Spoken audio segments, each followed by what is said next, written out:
my sports teams. Welcome back, everybody, to another episode of Triple Threat Talk. My name is Connor Ryan. I'm just kidding. Unfortunately, it's just me this episode. Jonah is currently in London, England, that is, not London, Texas. But yeah, so he is there with family. So it's just me for the week. So if you came for Jonah, you can click off now. I'll give you a second. And we're back. All right. Welcome back to another episode of Triple Threat Talk, episode 42. Jackie Robinson episode. Shout out the legend. Very fun episode for you today. Final Four is come and gone. The college basketball season is over. We have a national champion in the Michigan Wolverines. The NBA is progressing on as usual. Baseball is very much underway, and the Red Sox suck, but they are on an upswing, and there totally isn't any Patriots news that has happened in the last 24 hours or 48 hours, depending on when you're watching this. I'm kidding. This episode releases on Thursday. This happened on Tuesday night, but we'll get into that at the very end. This will be a shorter episode than usual because, well, I'm going to be honest. If you are an original listener of the pod, I used to do this all by myself. And I'm going to tell you how I did it. I didn't have a job. I was unemployed. I did this and hung out all day. That's all I really did. I played video games and did a podcast that doesn't make any money. But that was what the life of Triple Threat Talk was for the first, how long? Like first year of its implementation. So it started in November of 2024. The last time I really did a solo episode was June 9th, 2025. No, that was March 10th, 2025. That was the last time I did solo episodes before Jonah came along and made it a lot easier. But yeah, just me. This is weird. But we're going to get right into it. If you enjoy this episode, if you enjoy the product, please like and subscribe. Follow along the journey on Instagram, Twitter, X, and TikTok. TalkinTriple on both X and Instagram, and then Triple Threat Talk 0 on TikTok. Now, let's get right into it. 2 games on Saturday between UConn and Illinois and Michigan, Arizona. We'll cover UConn, Illinois, and then we'll get into the latter game in just a moment. This game, and if you didn't see the game, UConn won 71-62 against Illinois. The score would very much make it seem like it was a lot closer of a game than it was. In the first half, it very much was kind of back and forth. UConn had some moments where they took control. But in the second half, it was very much UConn's game. And then a little bit of a run by Illinois there at the end. But then it was just too much damage already done by UConn. Reed, Solo Ball, Damari, the team that UConn had at the beginning of the year and like the overall image of what that team was, that's what this was. And they got the result that they were hoping for at the beginning of their year in November and October. They had a team that they felt confident in enough to make a push, not only in March, but into April. Felt confident enough to really push the boundaries of what they thought was really potential. And I understand the Big East of where they were earlier in the year wasn't the level of competition of which they thought it would be. Like St. John's proved that they were really good. UConn proved that they were really good. But beyond that, like a lot of teams really underperformed. Like Providence underperformed. I know Georgetown underperformed. Marquette underperformed. So it's just a lot of balance is finding itself, but it doesn't matter. Like I understand obviously it's different when you come to other sports and everything. Like baseball, anybody can beat anybody. I feel like basketball, it's a lot more luck, I'd say. But the thing with these power conferences is they're power conference teams for a reason, unless you're Boston College. But sorry, Dad. But I think with the Big East can be weak, but UConn, especially with the NIL era and especially with Dan Hurley under the helm, they're going to be competing for the next half decade / decade as being one of the best teams in college and competing for a national championship consistently. Illinois, nothing to hang their hat on. I mean, nothing to hang their hat at. Keaton Wagler is like going to be an NBA star. He's really good. The Balkan Brotherhood with Ivicic, Stojakovic, Mirkovic, like it worked really well. They were one of the best offenses in the country for a reason. They played at such an efficient, high volume, high pace team, and all in all, just a team that like. Illinois at the beginning of the tournament was my dark horse in the regards that if they caught fire, they weren't going to be put out. You can't catch fire when you shoot 23% from three on 26 attempts. That's definitely part of it. You only have 20 makes in the total game. I understand it's college and it's a lot slower of a tempo. UConn made 36% on 23 attempts. So that's, or on 33 attempts, excuse me. So that's 12 makes compared to your 6. Instantly a difference. All in all, good game. Set up for what was supposed to be the game of the night. Really, honestly, the game of the year. Because everybody going into the Final Four said Arizona, Michigan is going to be the game of the year. It's the two best teams in the nation facing off against each other finally. Best team in the Big 12, best team in the Big 10. Here we go. And boy, were we wrong. Michigan murdered Arizona. And if that's going to demonetize me, so what? Murdered Arizona. 91-73. It was not close. I understand that that's only an 18-point game, but respectively, Michigan was up 30 in the second half. It was not until like the last 8 minutes where Michigan had already taken out all their starters and Arizona kind of fought back. The craziest part was not only did they do that to a really good Arizona team, Yaxel Lendeborg was out for majority of the first, especially majority of the first half, nearly like half of the first half and majority of the second half. I know he had those couple of threes at the beginning or like kind of the 16 minute to like 11 minute mark in the second half. But like, other than that, he was very much like a non-factor. He was somebody that they would try and attack. But the thing is, Michigan is just was so loaded on every single facet. They had great guard play. They had the forwards to do it. They had the big men to back it up. Yaxel Lendeborg could let anybody go by him.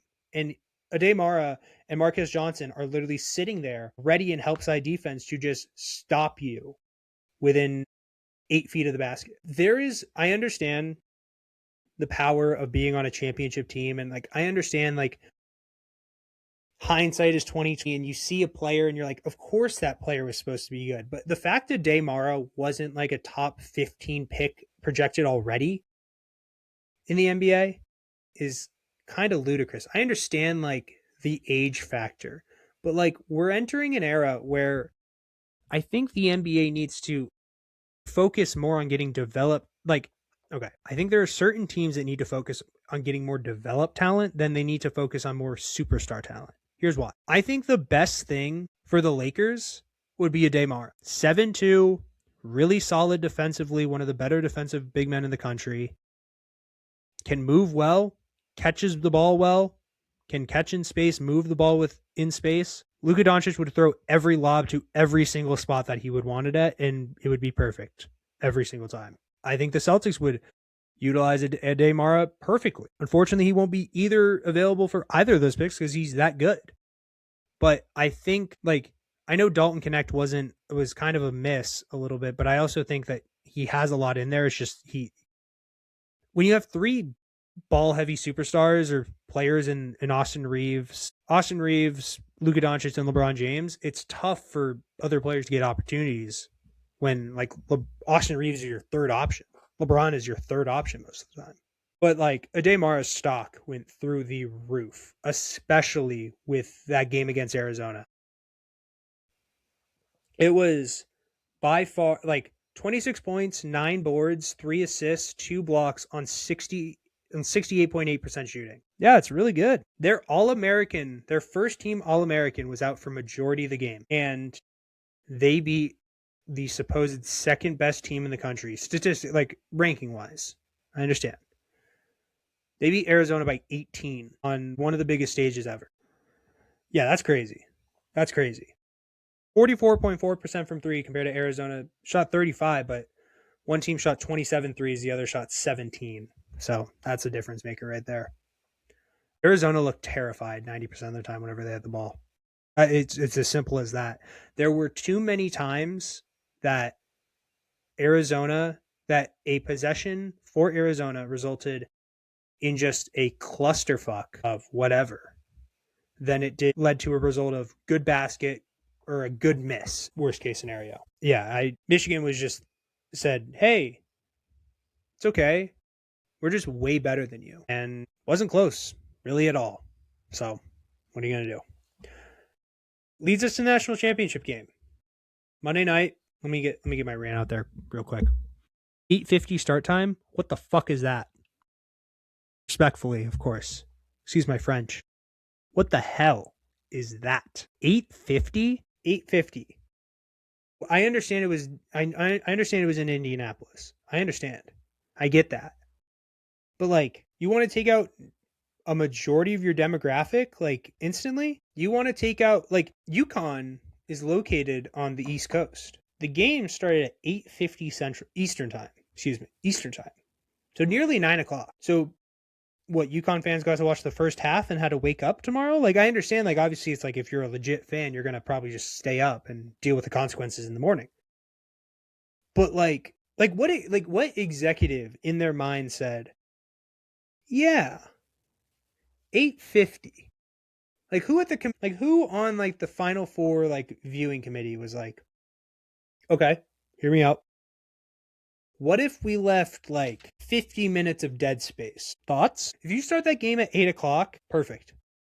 People are going to bed at 10:30, 11 o'clock, ready to go to work the next day. Here's the thing. You can make it 8:50. Don't put it on a Monday. If you want to make it 8:50, make it a Thursday, which you won't do. Or make it a Friday, which I know you won't do because of other markets and everything like that. Monday is your only option in terms of a primetime slot. So just move it up an hour. 7:50. No one would have a complaint about that. What's the worst case scenario? A guy from California says, "Oh man, I missed tip. I was leaving work." You're gonna watch like 85% of the game when you get home. There you go. You're fine. Okay. Anyway, the game. UConn started really good, battled really well. Unfortunately though, it was like there was the stretch in which they were up like 4, and then I think Michigan called a timeout or something, and then it just was like it just was like, I feel like UConn had to play a nearly like, I wouldn't say perfect, but like they had to play like their true A game, and they had like a lot of opportunities to do so. Michigan not making a single 3-pointer in the first half is ludicrous. Going 0 of 8 in the first half and only making 2 in the entirety of the game. One of them being Elliot Cadeau, and then the other being Trey McKinney. But that was not until the second half. It was tough to see, like, because you're like, especially with UConn being given all those opportunities and not being able to capitalize. As much as Michigan like did not shoot well from 3, they shot 2 of 15. UConn shot 9 of 33. If you want to win that game, you gotta be at least 33, 35% from 3. It's as simple as that. You aren't going to beat one of the better teams, one of the true complete teams in college, without at least that kind of shooting on your side. Or like, you can't have 11 turnovers with that shooting and expect to win. Like, Michigan was very much playing down. They were not playing to the level of which they have been playing at. Like, if they got the Arizona of Michigan, they're getting wiped. UConn is wiping or getting wiped by Michigan. Simple as that. But I think like Dusty May has figured out the NIL thing. He has figured it out. And I understand more and more teams are kind of beginning to figure it out. And I understand the factors of like more and more money is getting implemented. And I'm all for people getting paid, but like some of the numbers are ludicrous. I'm not going to deny that. But finding these players, Ade Mara, UCLA, Yaxel Lendeborg, UAB, Elliot Cadeau, UNC, but was extremely like disregarded and doubted and basically like thrown off by people, basically like, oh, he's not good. And just bringing them all together and just gelling and like being able to get what's best out of your players. That's what makes you a really good coach. But doing it with the tools and finding like, I want this to do this and being able to execute it. That's what Dusty May did. And that's really impressive. Dusty May and Curt Cignetti. Actually, no, I would throw Dan Hurley as well in that, are the three best examples of coaches using NIL really, really well. And being able to have it result in championships and prowess. We have seen the formula for Indiana the last 2 years, and it is working. Michigan has revamped themselves in the last 2 seasons under Dusty May. They are way better than what they even could have imagined. I literally just saw a video today of Dusty May that going into frat houses telling, hey, I'm going to turn this ship around. Don't you worry. Just stay with me on this. And he did that. That's called having balls, showing them, and everybody going, damn, he's got some big-ass balls. Props to Dusty May. Dan Hurley, nothing to hang their heads at. UConn with an incredible season. Obviously tough when you're two of your better playmakers and overall players in solo ball and Damari Jr. getting extreme foul trouble extremely early. I understand that was as well the case with Yaxel, but Yaxel as well had the injury to deal with. I understand that he was able to play through it a lot more in this game than he was in the previous game. But having two guys who facilitate your offense, that like, you need that. As much as Braylon Mullins is really good, he's not a guard. He's a wing. He's a shooter. He's a Con Kneppel type guy. Caravan is a spot up guy. You're not going to give it to Reed down in the post every single time because he's just going to get eaten alive by Johnson and Mara. Having Smith off the bench, having Malachi Smith off the bench was the biggest saver for Dan Hurley. Because if he didn't stay in, or if he didn't get or if he wasn't able to at least facilitate enough, then that would have been a bad game for UConn. Just my 2 cents. This does lead me to a hypothetical question. I asked my good friend Zach, who is a Michigan State fan, a would you rather question, essentially. And the question, if you're at this part of the episode, I want to hear your thoughts. Would you rather guarantee a basketball and football national championship in your lifetime for your favorite college team? So for me, BC, basically any time in your life, you're guaranteed to see and witness a football championship and a basketball championship. You don't know when, you don't know how, but one of each will come. It might be a pure rocket fueled season, or it might just be a true grind to whatever. Or would you rather your rival team never win a conference championship in the regular season or postseason, or a national championship ever again? So essentially their team accolades would end at the year of 2025 or whatever they have won, and then just only player accolades after that. Which one would you choose? I'm personally choosing the 2 national championships. As a Boston College fan, it's so obvious. Like, BC doesn't really have a true rival. If I were to say a rival, it'd probably be like Syracuse or Notre Dame. As much as I am not the biggest fans of either of those schools, like, I would rather BC reach the mountaintop twice for the 2 sports that matter probably the most in college, and I would need to see how that happens. Now, Zach chose the latter. He chose basically Michigan to never win another team title, and I was like, that's completely fair. But if I was guaranteed 2 championships to Boston College, and I witnessed both of them, and I was able to bring them to my grave, I'd be set for life. Somebody asked me before, with all the Boston titles I've seen, would I trade any of them for a BC tournament national championship? 1,000% yes. The only ones I'm not trading, 2018 Red Sox, 2024 Celtics. Those are the only 2 I won't trade. Maybe 2008 Celtics as well. But in terms of the ones that I've witnessed, those are the only 2 I would rather have those than a BC national championship in basketball. But hey, leave your thoughts down below. Couple more things. Very much Boston related. Boston sports episode today. Celtics. Red hot as of late. Won their last 4 games and won winners of the 11 of their last 13. And the catalyst of it is the Jays. It's Jaylen Brown and Jason Tatum leading the way.